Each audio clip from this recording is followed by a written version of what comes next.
Hello everyone, welcome to the ESL Classics, a show where we get inside the player's mind. And today's player is Shane Rapha Henriksen, the American Quake player, the Intel Extreme Masters Season 4 champion, world champion, I should have to add. Hello Shane. Hi, how you doing? I'm doing great. Thanks for taking the time to come here and analyze one of the classic Intel Extreme Masters matches. If you guys don't know what the show is about, it's quite new. We're going to be sitting down with one of the pros and discussing what was going on through his head during one of the great matches in ESL competitions. In this case, it would be the cooler game, the final. Mm-hmm. The one that gave you the trophy, the one that the Holy Grail. Cooler, you practiced together a little bit. Mm-hmm. You knew the style. What kind of player is he? What's his game about? It's not extremely difficult to describe what he likes to do, but I think the best analogy would be like if I were to pick something that he's like, would be a constrictor of some sort, like a boa or a python. Because when you play the map, there are times where you literally feel like you're being choked, because it's all his focus is I want to run the items, I want to control the map, I don't even worry about you. I just do damage when I can, and I just make sure that you're suffocating the entire game as much as possible. And it really does feel like that sometimes, and I think that's really the best way to describe it, and the best map to showcase that, in my opinion, would be ZTN. It's his ZTN ability.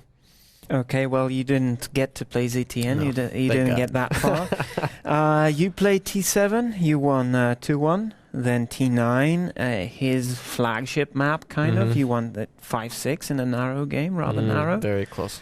And then that DM13, which was in 2 overtimes. That one went to Cooler. So it was 2-1 before the last game. It was 2-1 in your favor.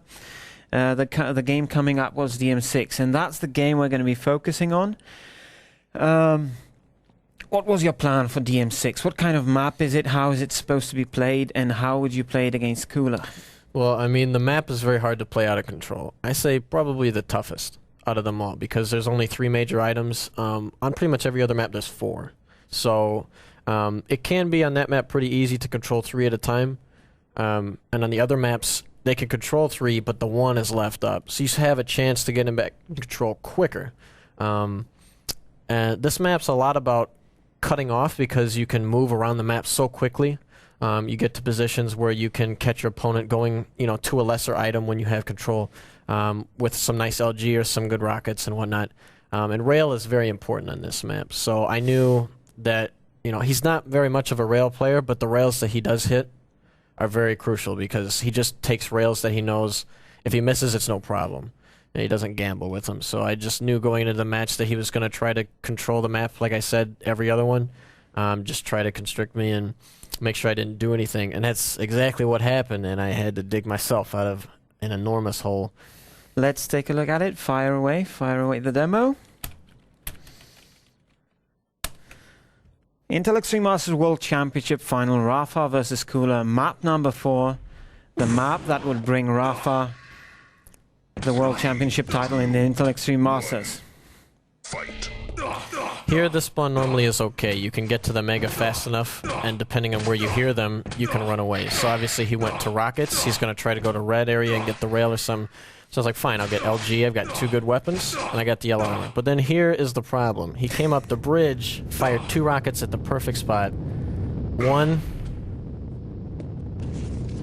2. Hello. So if he hasn't rocket jumped, he's at like 120 health, 100 armor. I'm at 63. I just grabbed everything on this side of the map. I'm pretty much screwed at the moment, because he's probably got railgun, or he's going to get it right now. And what I have to do in this situation is make sure that I'm not seen. And just do my best to keep timing of the items that he has control of, so that hopefully I can find when they're synced up, and then I can take control of it. On DM6, this is quite a start, especially how important control on this map is. Especially considering the circumstances too. Like, players, tend to get nervous in, the final games and whatnot. And I'm not gonna lie, I was a bit nervous, especially, after losing control so drastically. Yeah. I knew at the time it was gonna take like at least 2.5, 3 minutes before I could dent anything in him, based on everything that he had. And I knew that he was sitting pretty, and he was going to be pretty confident in, in his abilities. So what I'm trying to do here is get a rocket, but he continues to deny the weapon that I need to play defensive, which is really smart by him. And what he's going to try to do is exactly what he did right there, is rail me at the yellow armor, chip away at damage, make sure that I can't get back in the game and take the red or the mega without dying.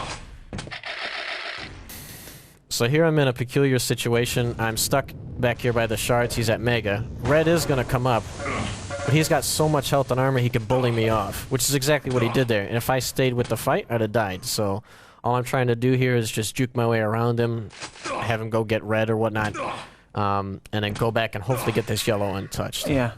And he shows up at the when you try to stack these yellows, he shows up at the right time pretty much every time, dealing damage and keeping you low. Yeah. Most players, once they get the red armor, will rocket jump, like specifically right here, will rocket jump and go to the yellow, to the yellow so they can rail me. But what he did, because what he likes to do is be comfortable in between mega and red timing and such on certain maps. So what he did is he tried to delay it. And that's exactly why I went to this position. A, it's above shards, so if I need to, I can drop down and pick them up.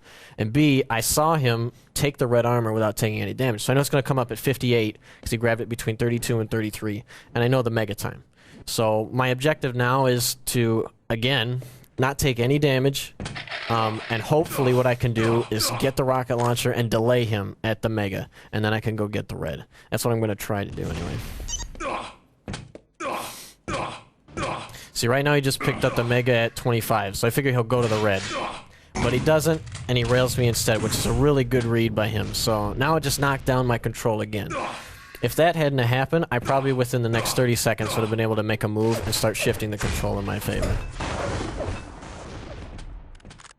But again, he's done a great job of delaying the red just enough so that he has plenty of time to get between mega and the red. And right here I'm in a really tough situation with, barely any health. And I'm very fortunate to get away from that fight right there. Right there, I still know when mega time is, so I'm going to continue to keep timing it, even though I'm out of control. And the fact that I've got a railgun now, about 30 seconds ago, has allowed me to be able to fight from a long distance. Being able to take some fights to an extent and chip away. And right there, I heard the red timing. He delayed it. He attacked me and then went back for it. So now I know that red is at 05, and that mega is at 00. So hopefully I can delay him long enough that I can go steal it. And this is why you're keeping high ground? Yeah, I'm trying to keep high ground so that I maintain position to A, do damage on the mega or the red. And if he's up there, I can most likely, from where I'm at, I can just run anyway. Right there, I didn't get either one, but I didn't take any damage because I knew where to be just in case he had good positioning. And I did damage. But here's very important. When you have control like he does, where he's about 200, on this map, you can start to put yourself in odd situations to catch players off at the weaker items on the map. And that's exactly what he did. I did a lot of damage, but it's still not enough that I can just rush him, at this red armor with just off the spawn and hopefully take it over. But I'm going to try to at least find out when it is here, which I do, so it's at 55. And here I decided to take this fight because I knew he would go for it. And I could do a lot of damage with him coming through the doorway. I just managed to do some nice dodging in the fight, do as much damage as possible, and I've got the mega time and the red time again. And I've got him pretty weak, so now he's on the weaker side of the map, and I will try to maintain position here on the strong side by the red armor. And I'll try to pick it up and start, shifting my control. And there you go, first red armor of the game. I'm just fortunate that after 4 minutes, I've held it to 2-0 with all the control that he had. If it was like 5 or 6-0, it'd be really, really tough to get out of that situation. Right there, this kill results, and I heard one step down at the bottom, and I anticipated his position. And I hit a perfect rocket and caught him on his way up. I don't think he thought I had the railgun at the time, so he was trying to hit me just once when I got it, but I got the kill. And there, I decided to take the rail instead of going to the red, because I knew that if I went to the red, he would probably get a free railgun. I wanted to make sure that he didn't get one for free and was able to play, extra defensive and be able to run like I was doing. So right here, after RJing and me doing a little damage and him going to get yellow, he's at about 130 damage and 30 armor. So we're pretty much even. So right now it's just down to if somebody's willing to commit, and neither of us are. So I say, okay, take the mega, I'll take the red, and now my job is to go get the armor. And I look at this as a win-win, because I took 150 points worth of armor. I didn't take practically any damage, and he only got 100 with the mega. So I did all right there.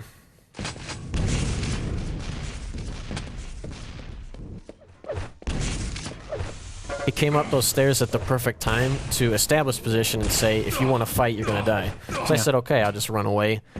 You can have this red. I'm just not going to take any damage from you. And I just, unfortunately, didn't hit any rails. But still, I'm in a good position. I got 98 health and 140 armor.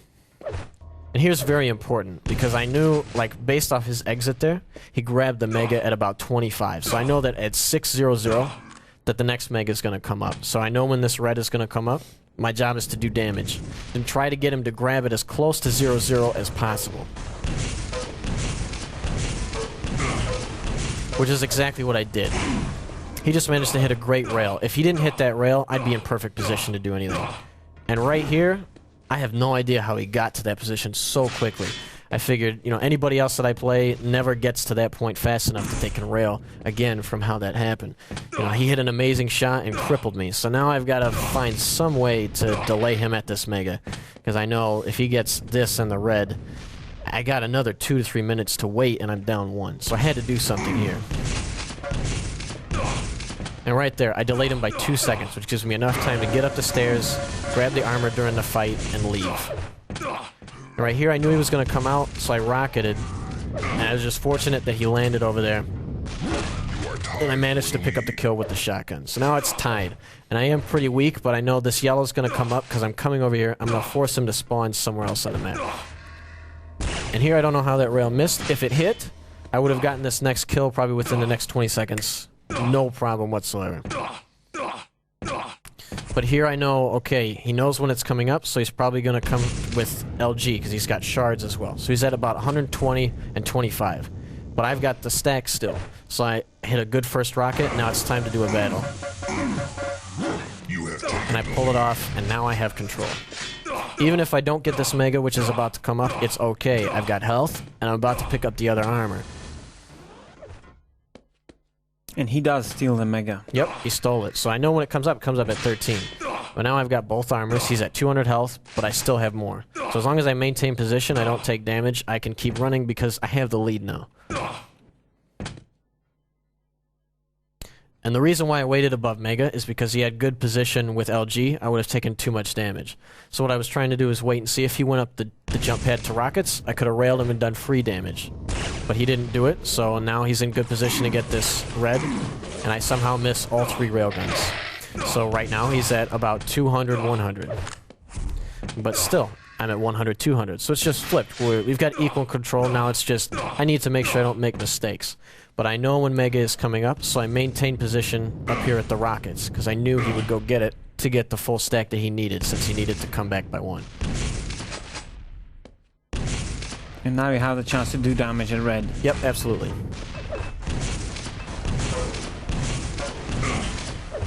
And he hits an insane rocket there. So still, he's kind of keeping himself in the game with these amazing shots. You know, even though I've been maintaining position. And right there, that grenade probably forced him to decide, okay, I'm not going to come up and attack through here because he has railgun. So what he does right here is, since the timing is the way it is, to control the way I have it, he knows I'm going to want those shards or something. So he's going to come right down here below, and he's going to try to hope that I jump off. Which is exactly what happened. And I just made sure that I wasn't, you know, jumping before I looked. So he's got good control right now. I know his positioning, I know what he's going to try to do. Get the Mega. So I rush to the red. I got enough time. I do some damage, I grab it, I run away, and perfect. I get back to the other yellow, and I grab it before he can get there. Here's a key mistake by him, though. He mistimes this yellow armor. And what he was going to try to do is hope I was down here and going to go up, and he catches me. So he rocket jumps. I've already grabbed it. But he doesn't know that. So I do some good damage here. He misses a rocket, and I manage to get away taking nothing at all. So and I listen, and I know he's not jumping, so he stayed there. So I get free reign to go to this red armor, and now I've got position here to fight and to take it and make sure that I have decent control so that I can maintain position and run, you know, try to run this clock out. And if I find a big enough mistake, I will take advantage of it and attack him to get the extra frag lead. But it has to be something where I know, like, 100% I'm going to get the kill. Again, a second time within the last 3 minutes, I went to the rockets while he was getting Mega. Because I knew if he wanted this red, he would come up, and I would do damage there, or I would do damage here. Which is exactly what I did. That was a 100% battle for me. You know, just raining down rockets, and I got the kill. And here, I know he needs the Mega. He needs it so bad with 1 minute left that he's going to be stuck around the area. And I've got such a stack that I'm willing to attack right here.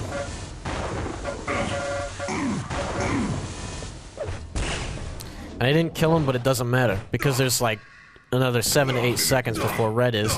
I come to get the lightning gun. I know he's going to be here because he has to get this red for any chance to come back in this game. I get the kill that pretty much secures the win as long as I don't, you know, do anything stupid. Were you having thoughts already about how you will celebrate? No, because I knew, like I said, if anything stupid happens, like, just needed to make sure that I did my best to make sure that didn't happen. I've seen crazy things happen in Quake, so, you know, I was just trying to make sure that I secured it. Yep, like your DM6 game versus Sparty at QuakeCon. Yeah, I don't ever want to talk about that game again. but yeah, I just wanted to make sure I didn't, you know, repeat history. Yep, and that's 20 seconds until... Yeah, right now, for him to attack me, he's gonna take 200 damage at least. So I already knew that it would waste off enough time. I've got the game won right now, no problem. He can't make up the kills. So now I'm just attacking because it's the end of the game.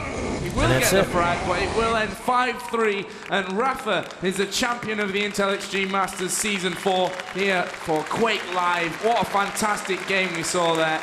That's the game that brought you the Intel Extreme Masters World Championship. Thanks for explaining. That was quite educational.